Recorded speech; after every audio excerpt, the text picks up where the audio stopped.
ki jai. Shri Krishna Janmāṣṭamī ki jai. Bodhitananda ki jai. Brinda ki jai. Bodh Premanande ki jai. Close.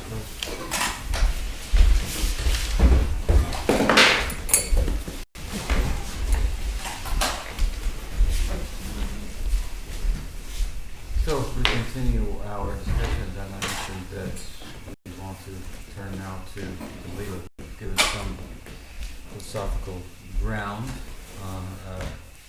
to appreciate out of which such extraordinary stories and possibilities arise.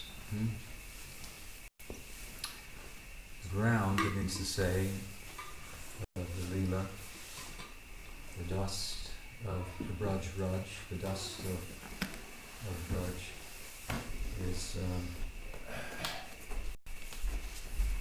we'll put it one way, one of the missionaries of Bhaktisiddhanta Saraswati Thakur, who was dispatched to England, came back after some time with a reply that they have some questions in Europe that we don't have answers to. And Saraswati Thakur replied that the dust from the feet, which would be the Braj, the Braj here means dust of the Braj of Vrindavan, from the feet of Gaur Kishoredas Babaji Maharaj is sufficient, contains sufficient knowledge to drown the whole world.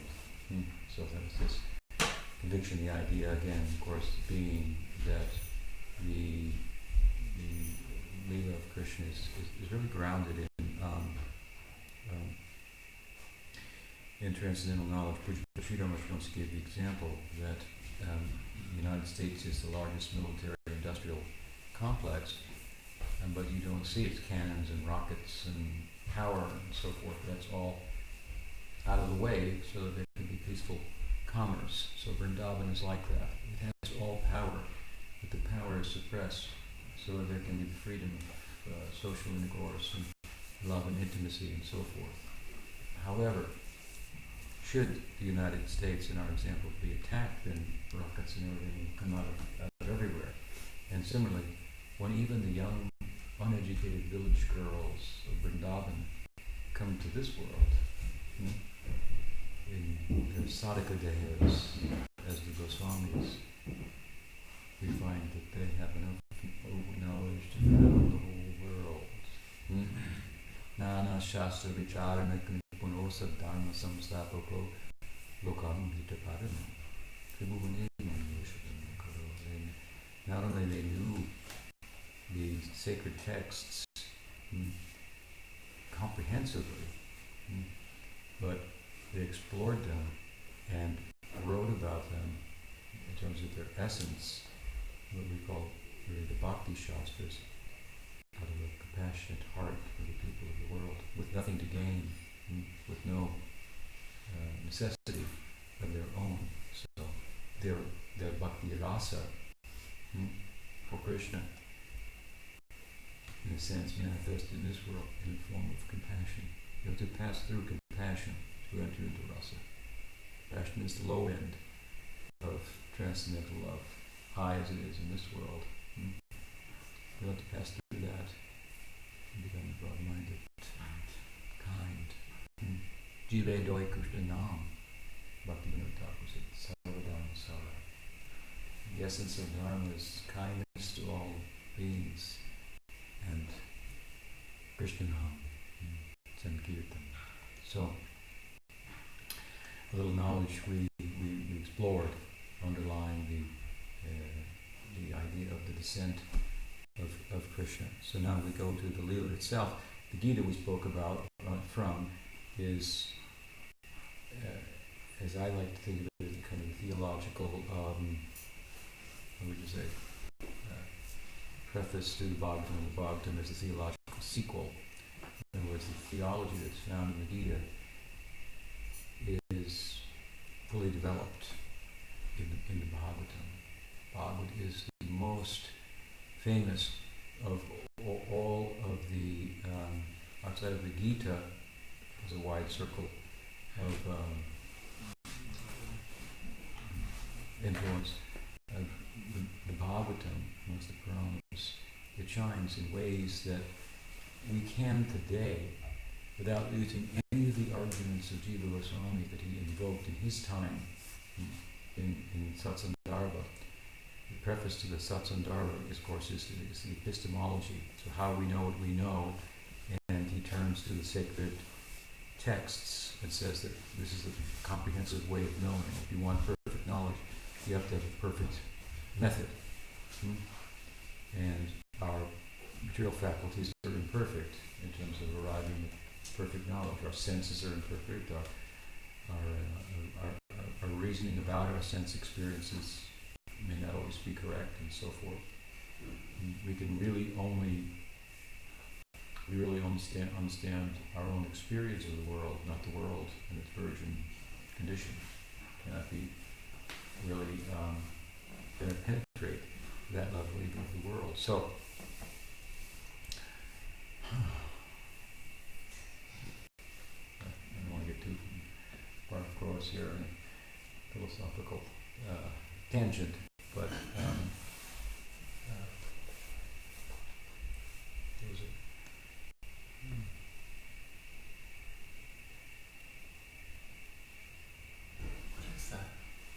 Oh, that's another question. That's a punishment stick. I'm punishing myself. So,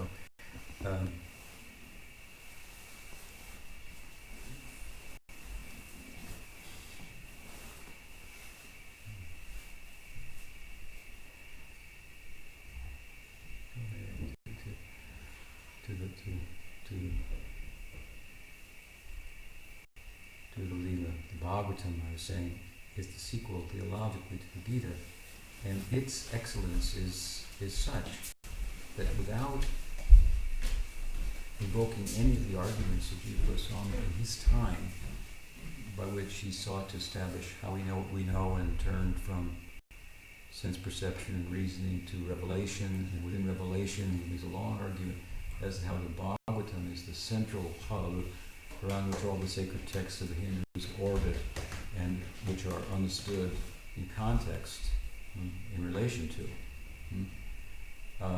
So he makes a very powerful and compelling argument in his time, but without referring to any of those arguments in his time, in our own time, we can make a very compelling case for the virtue of the Bhagavatam. The Bhagavatam being amongst the sacred literature, you have the Quran, you have the Bible, or the Book of Mormon, as it may be, you have the Hindu texts, so many of them, you have the Lotus Sutra and so forth. You can make a very, very compelling objective case for the position of the Bhagavatam, not to decry or dismiss any other forms of revelation, but where the Bhagavatam takes us, to what heights within transcendence, within the possibilities of consciousness. Just its language itself is, it's the whole, almost, the vast, I should say, majority of the book is in poetry, not in prose. And to have such profound philosophy in poetry, that's quite an accomplishment. And theologically, it's extremely complex and rich. It's been translated. It's been commented on. There's maybe 80 to 100 Sanskrit commentaries on the book. It's been translated into every Indian dialect, many other Western dialects, and so on and so forth.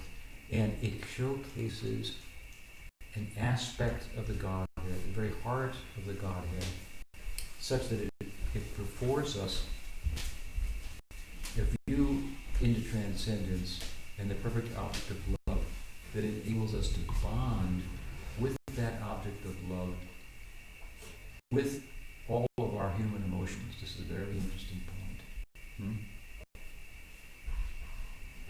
We are emotional beings, and the stories of Krishna, the Leelas of Krishna, the narrative, we'll find that he's human-like. And in his human likeness, it's very charming and sweet. Because, why? Because we can identify with it. We can bond with it. The way he interacts with his friends, we're reminded of how we interact with our friends, with lovers, how we with our parents, and so forth.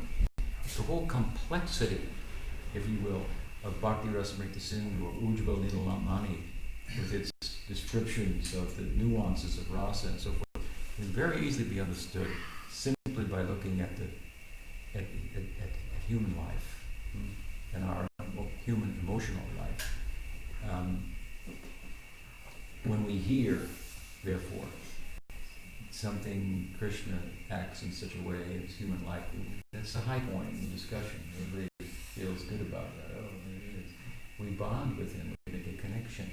There's no other explanation of the Godhead that affords us the same opportunity to bond emotionally, which is what we do as human beings, with transcendence. That's very powerful.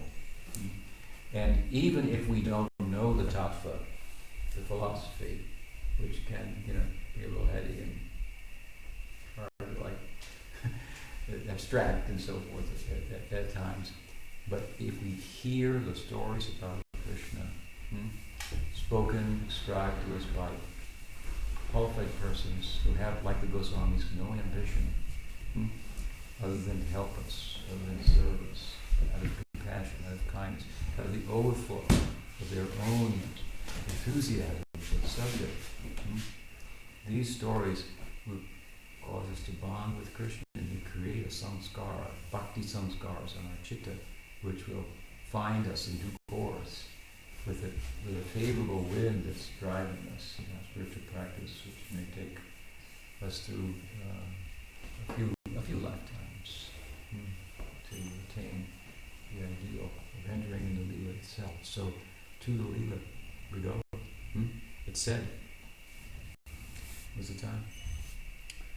10 past 9. Okay, keep me a little praise to the time. What time do you want to stop? Say 9:30. I'll go over that, I'm sure. So, to the Leela. So in the 9th canto, we can begin the story there. Of course, many beginning points, but in the 9th canto there's a mention of a person named Devamidha, and of his offspring, Sura. And this person, Devamidha, is the great grandfather of Krishna. He settled in the Mathura area, it's said, and he married 2 wives, which was customary at the time. And we should not judge times of the past in the light of the present. Circumstances are different. Now it would be illegal, but circumstances are different. So greatness in different times should not be evaluated by our present understanding, which will change. What's important to us now, we think is very right, and so forth, may look very wrong in 20 or 50 years from now. And if you look at history of the world, it seems to be the way it works. So better to be grounded a little bit in the transcendental ideal, or in the type of knowledge that will endure in all circumstances. So, at any rate, he had 2 wives. One of them from the Kshatriya,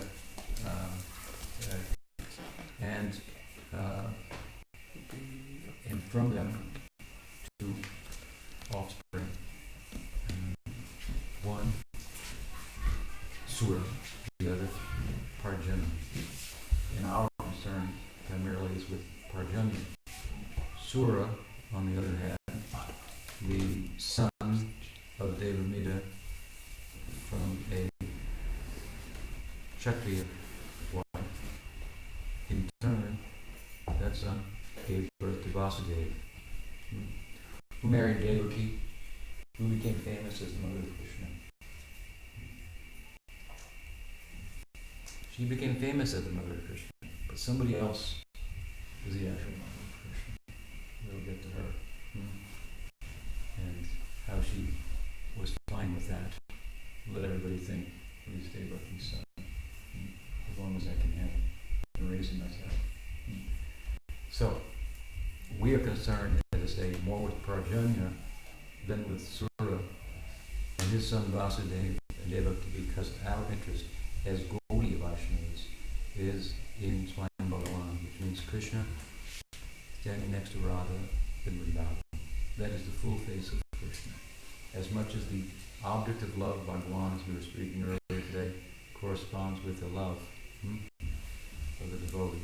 Radharani is the very personification of the full face of love. Mahabhava Swarupi, the very form of Mahabhava, the greatest love and ecstasy. Vladini, Shakti personified. And in every devotee, there's a little bit of Radha. That means that Vladini Shakti. The worshipping side. So, our concern being with Krishna in Vrindavan, not in Mathura, not in Dwarka, properly understood. If we look at the Bhagavatam, we'll see once Krishna leaves Vrindavan, goes to Mathura and Dwarka, those later Leelas, properly understood, are all indirectly showcasing the Braja Leela of Krishna.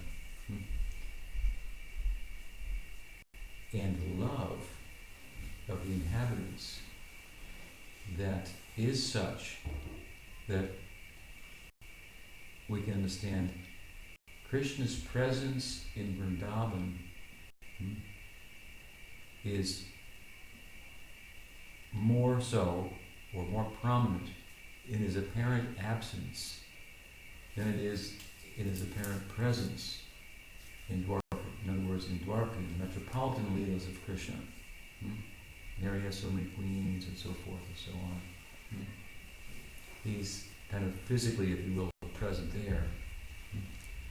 But the love of the devotees in Vrindavan, which really keeps reflecting back on, is such that it exceeds in intensity the love in Dwarka of the devotees there in Krishna's presence.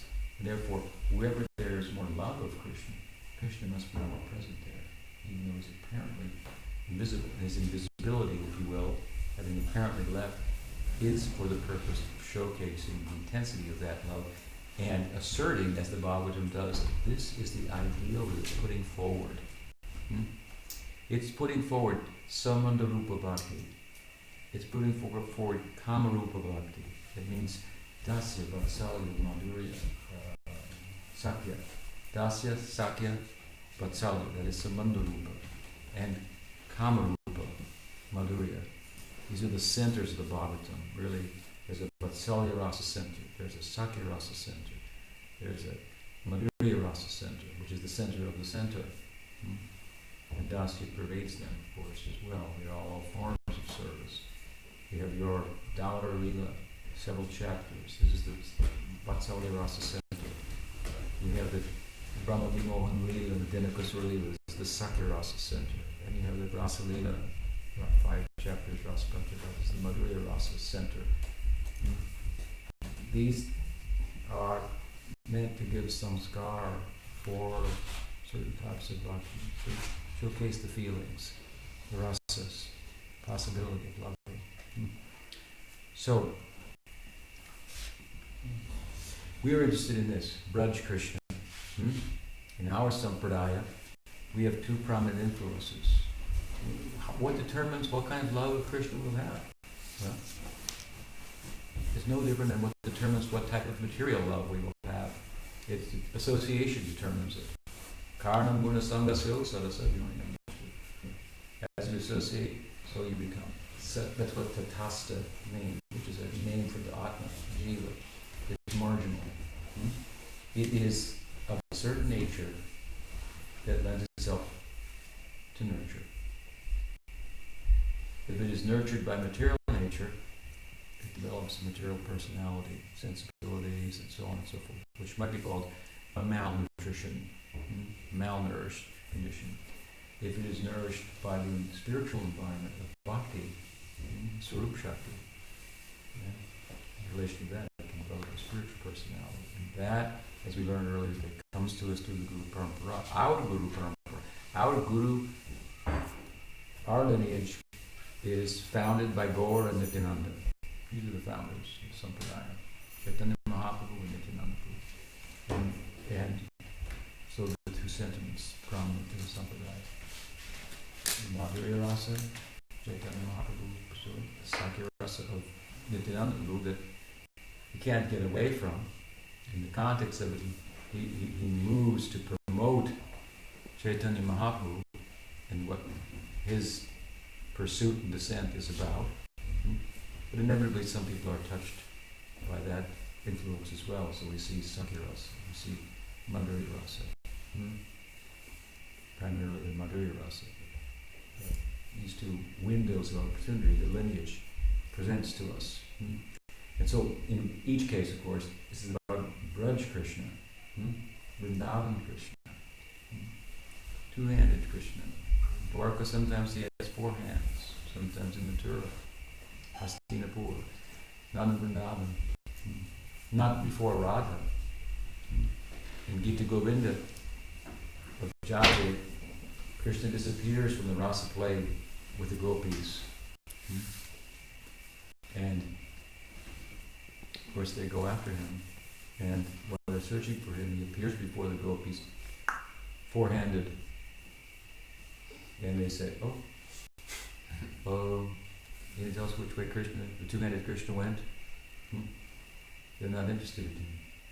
But when he tried to show forearms to Radha, he couldn't manifest the forearms. He couldn't. The form of Bhagavan and the love of the devotee, these correspond. The love of Radha, so that Krishna standing next to Radha, these are interested. And therefore, we're interested more in Parjanya than we are in Sura and the Kshatriya side of Devamita, who is, or the great grandfather of Krishna. Parjanya. It means rain cloud. And he was a veritable monsoon of good qualities and mercy. Parjanya. The Kaur kingdom was very satisfied with him as the chieftain, wearing the covered tilak, identifying with the group and so forth. He's beautifully described in the poetry of Jiva Goswami,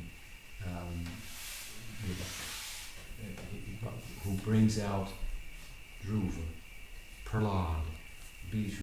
He's the Bhishma, of the good qualities of Bhishma. He has of Prahlad's qualities, he has this, of Dhruva's qualities, he has this. And so, a very qualified, very kind, generous, self-controlled person. And he rained down by way of giving charity to qualified persons, helping the unqualified persons, and so on and so forth. And he fathered 5 sons. We have to get to that part.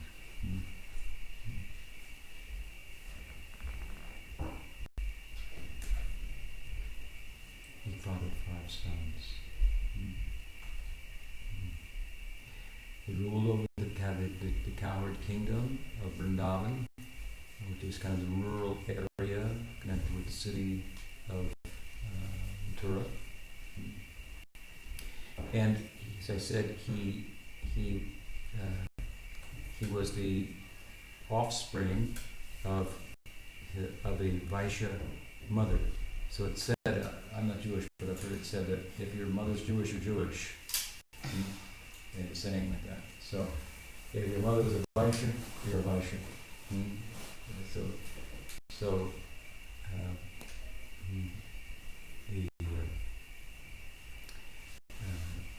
Parjanya became the Vaishya, his sons would be Vaishyas. So, but they are special, at the same time, special class of Vaishyas. They're called Abhiras. Abhira is 3 parts Brahman and 1 part Vaishya. The Vaishya part dominates in terms of their activities according to the system, social system. So they would be agriculturalists or cowherders. But it said one should not think lowly of them because they were cowherders, which means that they weren't very well educated, perhaps. You got to get your hands dirty, to take care of cows and so forth. And you become like cows. If you take care of cows, you become like cows. Not a bad thing. After all, cows are givers, right? Cows are givers. If the cow just needs a little grass, and little grass that grows even in concrete, between the cracks, you're going to get milk, rich milk. How much richer is milk than the grass, right, for human consumption, usage, and so forth. So, practically speaking, the implication is that they're givers. What they take is just of no consequence. And it's true about cows also, that the cows, amongst the herbivores, they can get more nutrition out of less nutritious food than any other herbivore. So cows can be nourished if you have a lot of horses in the county here, they need alfalfa or some really good grass to thrive. But if you want to buy for cows, you've got something for cows. This is their quality of the cow. They can derive nourishment. So the point is, from less expensive, less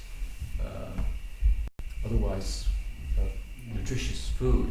So the implication is that they are on the giving side in the animal kingdom far more than the taking side. You see in the Leelas of Krishna, the art is depicted with cows, described with cows, surrounded by cows, surrounded by givers is the idea. So we become like a cow, become like a giver. One may think, but what if I only give? Who will take care of me? And the answer, of course, is Gopal. Pal means protector, Go means cow, protector of the cows and the cow people. That's the name for Krishna. Gopal Krishna.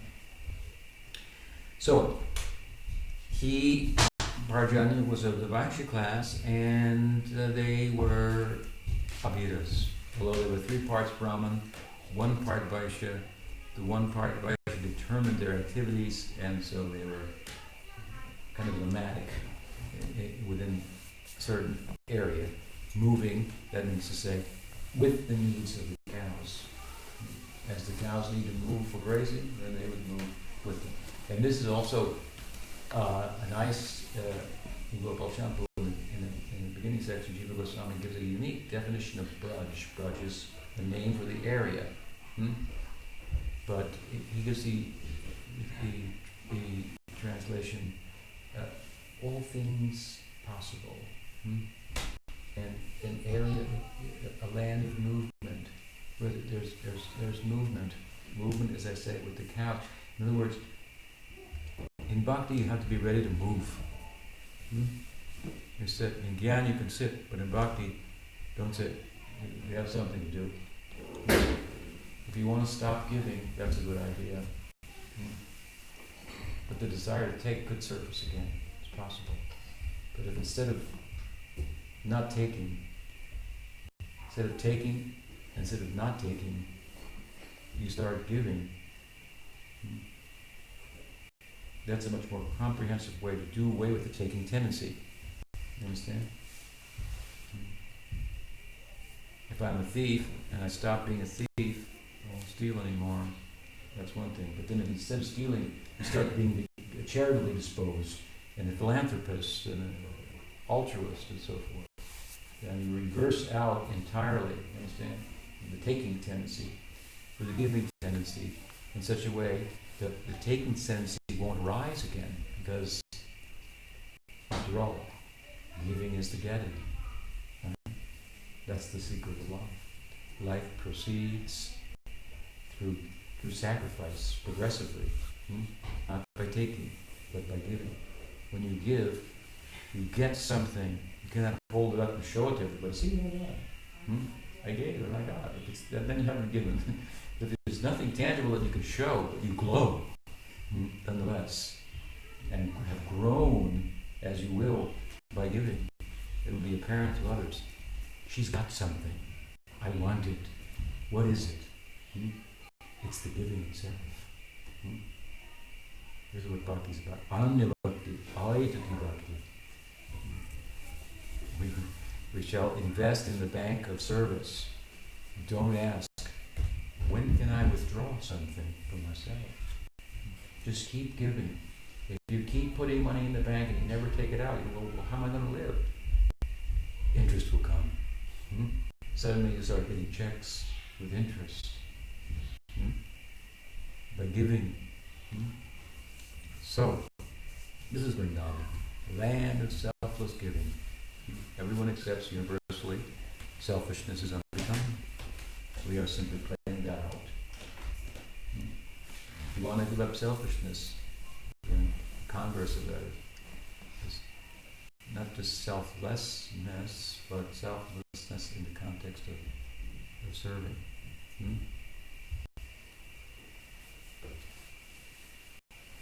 So, the Lila, the cows, Vrindavan, Goseva, Goloka, Gokul, these are the activity there. These are the names of the place, named after the cows, and the Audārya caste. But we should not think less of the cows, is my point. In the cow herding, in the Go Sutta, it is said that sacrifice arises from the cows. The gods arise from the cows. The cows proclaim the Veda. It said the Vedic sounds are all personified as cows. It's a very mysterious idea. The milk, the land of milk, oceans of milk. It means affection. You have to cross an ocean of affection to attain Krishna. Love. Cows showing the way. So the cowherd people, but a special class of cowherd people, these Audāryas were. It's said in the Shishti Kanda of the Padma Purana that one time Brahma was performing sacrifice. And at a certain point in the sacrifice, it was time for his wife to come and do her part in the sacrifice. But she was preoccupied with something else and out of range, and he couldn't get her, and it was time that was of the essence, so there was a problem. So Brahma told Indra who was there, says, can you get me another wife? Real quick. And so the story goes. So Indra went and touched down on earth, and he just happened to see a very charming cowherd girl, bringing yogurt, butter, ghee to the market, and so forth. And he was startled by her beauty and qualities, and thought, well, this is certainly a qualified person. I mean, she's competing with Savitri, Saraswati, very learned, sophisticated lady. She's from the village, but she's an Abhira. So she's 3 parts Brahmin, and 1 part Vaishya. So, hey, we're in a jam here. And she seems very beautiful and charming and so forth. So he came after her. And Vishnu saw her and said, marry her. Marry her, he said, by the Gandharva rite. The Gandharva rite is one of 8 types of Vedic marriage. You might be surprised and happy to learn that it's actually the most glorified type of marriage of all the 8 types of Vedic marriage. The most celebrated marriage in all the Vedic literatures is the marriage of Rukmini and Krishna. That was the Gandharva marriage. In the Rig Veda, this is the most spoken about type of marriage. What type of marriage is it? There's no religious ritual required. It's based on boy likes girl, girl likes boy. That's a Gandharva marriage. Sounds different than what you might have learned. But it's useful for us in modern society. Gandharva marriage. In fact, it's said in the Mahabharata that the marriage between boy and girl, man and woman, based on mutual liking, that's the best kind of marriage. And it's further said in the Mahabharata, which is a book about, largely, we were speaking this morning, some said, largely about moral life. Religious life rather than spiritual life. Well, the Gita's there in the center and takes to the spiritual dimension. Much of it is about moral life. And it is said in the Mahabharata that, this is said in the Mahabharata, in this day and age, this was a long time ago, it said, no man, no boy asks a father for a lady's hand anymore. And no father gives his daughter's hand anymore. Just by liking. And in this day and age, the Mahabharata says this, girls can find their own husband. So this is a description then of the Gandharva marriage. So some of you may have had a Gandharva marriage and being very Vedic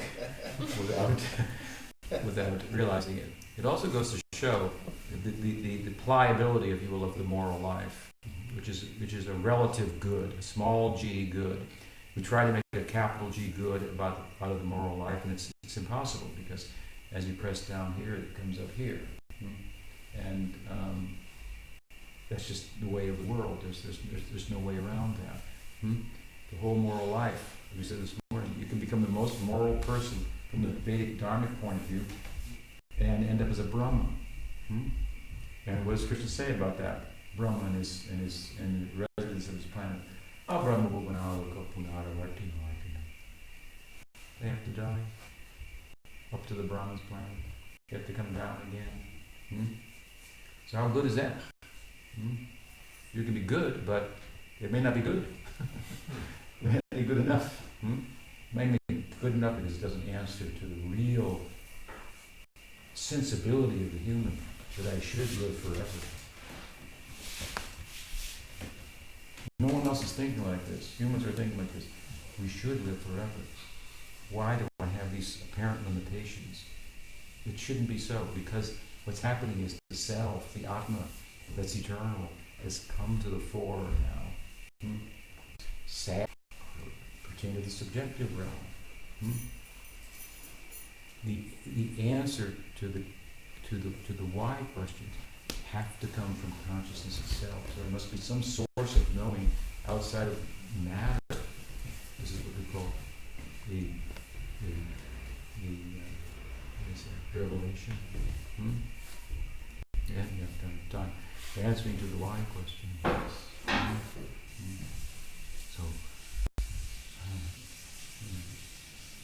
So the point is that the moral life, as depicted, for example, and taught about in the Mahabharata, is not answering to the real interest of the human being. Human being wants a perfection, wants perfect knowledge, that they might become perfectly happy and as politically correct as we can be, or morally, ethically sound as we can be.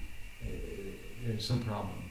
And still, you press down here, it's going to come up over there. So, the American dream, that's great. It's at the cost of every other country in the world. So, the problem.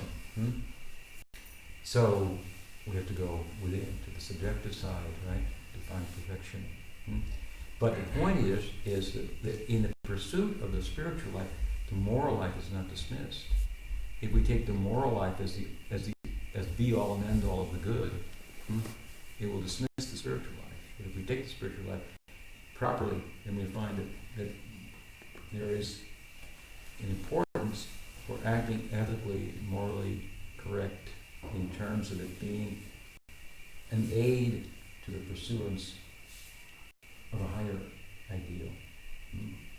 So the moral good is relative, and this point I'm raising in relation to the statement of the Mahabharata, which says, these days, girls can find their own husbands.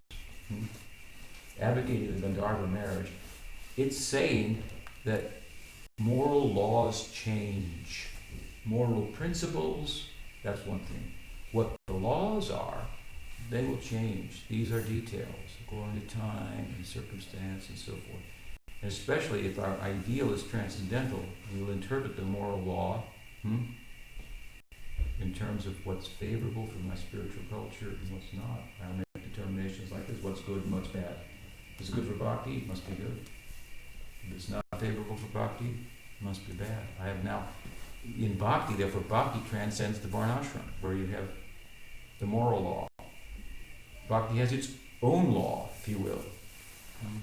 Love and trust. If you come under the shraddha, faith in bhakti, and pursue the path, naturally you'll be a morally sound person. And you also understand the moral law well enough to know when to break it. So we find this idea in Mahabharata. For example, there Krishna in Mahabharata also says the moral law, some people say, is determined by scripture. But the fact is that that's good, but scripture doesn't cover every circumstance. Therefore, with the help of scripture and reasoning, we'll determine what is the ethical and morally correct thing to do in any given circumstance. So there's a dynamism to it. There are principles and then there are details. And the details have to be adjusted to deliver the principle. And the principle here should be, with this regard, should be a moral life that is supportive of a spiritual life. Not an end unto itself, but a stepping stone. Sattva means balance. So the whole varnashram is about material balance. That's what it's about. If you're a kshatriya and you act as a kshatriya, then you have sattva. If you're a sudra and you act as a sudra, you get sattva, you get balance. And then when you have balance, materially speaking, you have both feet on the ground materially, then you're in a better position to jump high and touch the stars as you would like to. So how to bring material, psychological, for example, really was about balance into your life, that you might be better equipped to pursue vertical growth. Get some horizontal groundwork there, foundation, and then you can pursue the vertical work, growing spiritually, and become, as our ideal, anabhira. So, Brahma married the girl, kidnapped a girl from the village. 3 parts Brahmin, 1 part cowherder. And naturally, the village people said, "What happened to the girl? She went to the market. She didn't come back. There's been a kidnapping." Sent out the Amber Alert.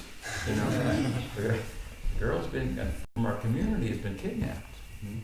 And so, of course, things get around in those days, even without the internet. And so Indra felt obliged to give some explanation, and the villagers weren't entirely satisfied. Look, Brahma was performing sacrifice, he needed a wife, he asked me, I'm under him, I saw that, and, she's a nice girl, and, it kind of fits because she's 3 parts Brahman, and it was, but, she's from our community now, she's gone, to the heavens, and so if they weren't satisfied. So Vishnu weighed in on the situation. He said, listen, here's the thing, okay. Indra stole the girl, I told, do the marriage, but let me try to make up for it. There's Vishnu. I understand your sensibilities. Let me make up for it. I make this vow to you. In the future, I will take birth in your community. I will take birth in Kauri, although I'm Vishnu, the god of the Brahmins and so forth. how to become a cowherd. What is the implication, of course? You already know. But who is that girl? Who is Brahma's other wife? Who is an Avira? She is Gayatri. Ganat Trayatri. That Trayatri. Ganat, song of deliverance, by which we become delivered. And where does her song lead? Where does the Brahma Gayatri lead? Gayatri Vasya Rupo So Vedārtha Paribhūta. Gayatri Vasya Rupo So is said in Garuda Purana. About what? About the Bhagavatam. And the Bhagavad, I said this is the central hub of all the sacred texts. The Garuda Purana says, and the Bhagavad, see its virtues, among other things. It is a commentary on the Gayatri, the prototype of all mantras, the original sound, the flute sound of Krishna, of the Gayatri. This different ways it's explained. The original Vedic sound, Shabda. And where does it lead? What is it about? What is it saying? It's understood in different ways by different sects and so on and so forth. The Bhagavatam is a whole explanation of it. Now you can understand where it's taking us. Where is the guide? Where is the deliverance? Where are you delivered to? From a life of taking in pursuit of freedom. Everyone's taking to get free. That's what we do. We take to get free. So we want time off. We just want to be free. Everyone really wants freedom. And what we are teaching is slavery. How will we market it? People want freedom. We are teaching slavery. Divine slavery. What is the freedom? Love is about giving. If you love someone, the Prabhupada used to say, then you want to serve them. So Gayatri, yes, it's advocating selfless service, the likes of which we find in that cowherd community. So Gayatri is the way to Krishna, as the flute sound, the clarion call of Krishna. That song, Gayatri, the flute sound of Krishna. Where is the flute in Gaur Lila? Everything in Krishna Lila is there in some way in Gaur Lila. Gaur Lila is the reverse jacket of Krishna Lila. Everything's there, but it's just turned around a little bit. So where is the flute of Krishna? Where is the flute of Krishna in Gaur Lila? And play on this drum. And it makes you want to sing. Nam Sankirtan. This is Gayatri manifest in Gaur Lila. The song of deliverance. Golokera, after all, Premodhan, Parinam Sankirtan. The wealth of Golok, which is its prem, has come to this world, has been exported through the medium of Nam Sankirtan. The sound of Krishna's flute called the gopis in the night, and they heard it and they went. They didn't stop to think, should I go? Maybe I shouldn't go. I've got other things to do. I've got responsibilities, duties. No thoughts like that. They heard the flute, they went. We have to like this. Hear the kirtan, enter in, and don't come out. Bhaktivinoda Thakur said, the safest place in the world is in the kirtan of Krishna. That is the safest place to be. Right into there, into the spirit of that. That is where you'll find the Braj. That is the Braj Leela. In the house of Srivas Thakur, Mahaprabhu's nocturnal kirtans are conducted. Pravesha Shivasa, Mandira Pravesha. Pravesha Shivasa, Mandira Pravesha. At the Prabhupada at this time, just about this time, the sun has gone down. Mahaprabhu has come home. He's done some worship. Vishnu Priya has cooked. Mahaprabhu has made the offering, or he's asked for Audārya Pandit. make the offering, take a little prasad, let's go out for the night. We'll go out by torchlight. Where will we go? We'll go to the house of the courtyard of Srivas. What will we do? We'll do kirtan, rasa kirtan, all night long. And some pious people watching, I wish I could take part in that, but I'm not qualified.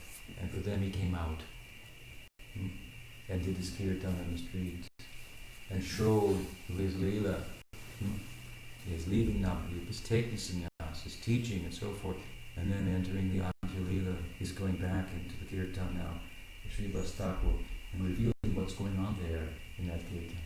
It is the Braj Leela. It is the flute sound of Krishna. This is Gayatri, who's whatever qualification we get, making herself available to the unqualified. Sunam Kirtan.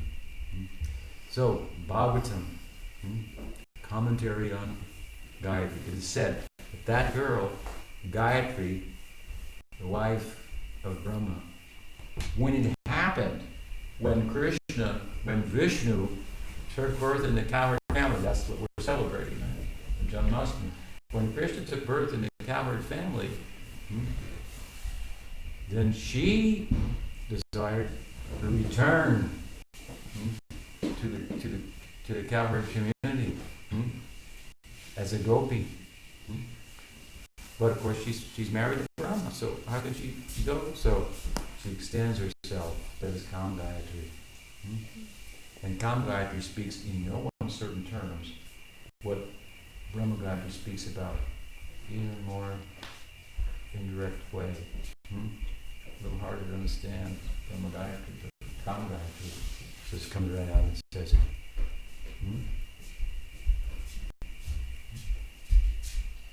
That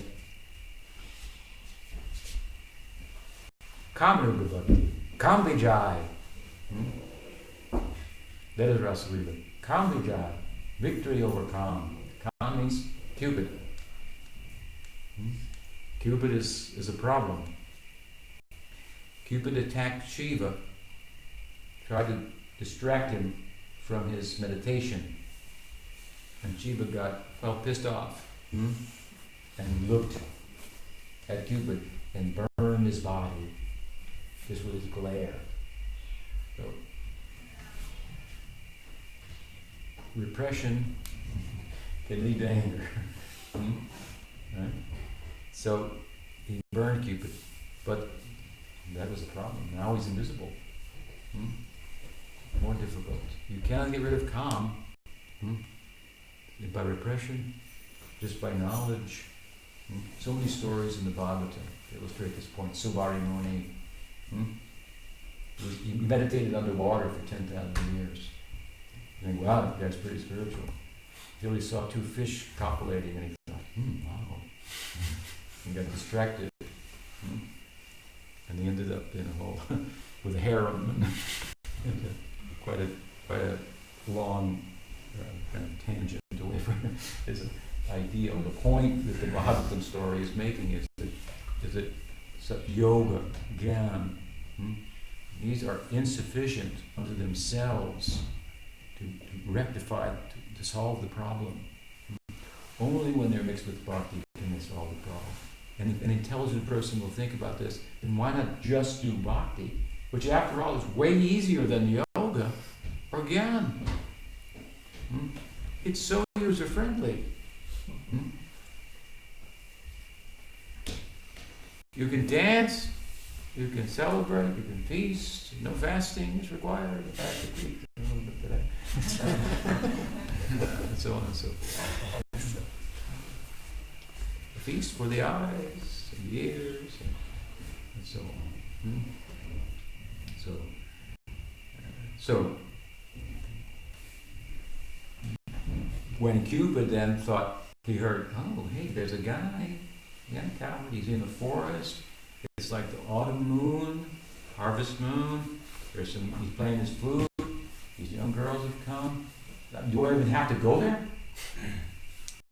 It's already, happening.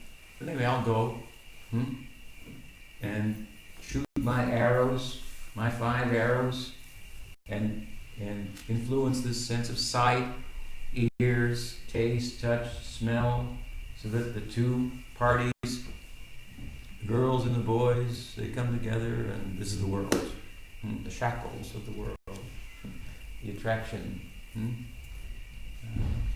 So it's a kind of bhava, Maitunya bhava, Purusha bhava. You don't want that kind of bhava. So Cupid thought, gee, this is a cakewalk here. What happened was the transcendental Cupid, Krishna, showed himself, and Leela is called Kam Vijay. In this Leela, Kam is defeated. Shiva could have defeated, but Krishna turned the lust, if you will, into love, or he did away with the lust through love. So the best defense is good offense, something like that. This is bhakti. So much positive content in bhakti to deal with the negative. There's some negative baggage we have to get rid of. Easy way to get rid of it is to add something positive, and then by comparison you can see that it's obvious, intelligent. I should let go of the things that are unfavorable to bhakti. So you take the Gayatri, those who have the mantra, this in mind is for entering into the branch. Any question? How much overtime? It's 9:56. A little bit over. But it was good. Good audience. So this is where we're at, right? Parjanya, keep it in mind. He's the grandfather of Krishna. Krishna hasn't been born yet, but his grandfather, we've talked about him, the virtues of his lineage and so forth, his residence in Vrindavan, the chief of the cowherds, magnanimous person, named after the cloud, being, like I say, very generous, like the cloud that brings the rain and vegetation and so forth. Cowherds are always looking for rain. Always looking for rain, because without rain there's no grass. There's no cow herding, there's no milk. So they always looked at Parjanya, and they knew he could take care of this. He's like a cloud himself. So just get some feeling for the grandfather of Krishna. That'll be good for us. You have to identify with the grandfather of Krishna. We'll hear about the mother of Krishna, the father of Krishna. What's the purpose of this? Because you think, man, that's a better mom than my own. It's a better dad than my own. It really screwed me up. So, that's desirable. How you will get rid of your prarabdha karma completely, the manifest karma. Part of that manifest karma is who your father and mother are. How can you change that? Bhakti can change that. Gyan cannot change that. Gyan cannot do, knowledge alone cannot do away with prarabdha karma. No matter how much knowledge you have, it doesn't change the fact of who's your father and mother. But in bhakti, you can eradicate the manifest karma. You can change your father and mother. That's the point. In bhava bhakti, you'll get a new father, a new mother, a new identity. And it starts like this. Identify with Nanda, Yashoda.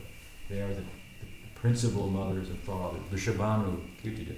The principal mothers and fathers of Braj.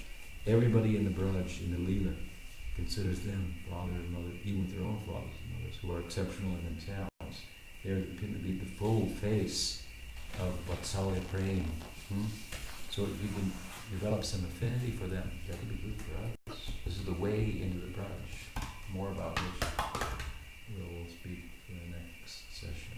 Sri Krishna Janmāṣṭamī Mahāmotsava ki jai. Gaur Nityananda ki jai. Gaur Bhakta Vrinda ki jai.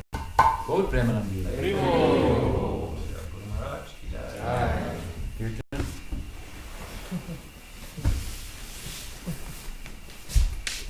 And we got what? Abhishek in 30 minutes. Oh, Abhishek is in 30 minutes. Thanks. Maybe we should take a break before that. At 9:30 Abhishek is. No, 10:30. What time is it? 10. Oh, I thought it was 9. Okay, so now you can take a break. And then we have Abhishek. And then we have from 11 to 12. Abhishek is from 10:30 to 11, I think, according to the schedule. Yeah, and then we have 11 to 12 to speak about the Leela and try to say this further on. Okay. Krishna, Niti, Jai. Jai. Jai. Break means drop off, not close off.